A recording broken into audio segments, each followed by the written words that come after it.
Hey friends, if you wish to download and install Windows Live Movie Maker on Windows 11, then please watch this video. Now this app no longer exists, and so that you know this, I will just search for it here. Live Movie. Okay, I'll hit enter. If it was to exist, you would find it. These are not the original applications. They are just some copies. They are not from Microsoft. So Windows Live Movie Maker does not exist now.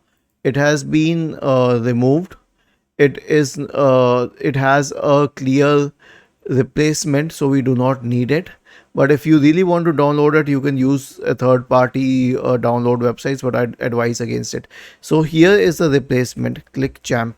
Just search for it and open Microsoft Clipchamp, and this is an excellent replacement for the Live Movie Maker. Was this helpful?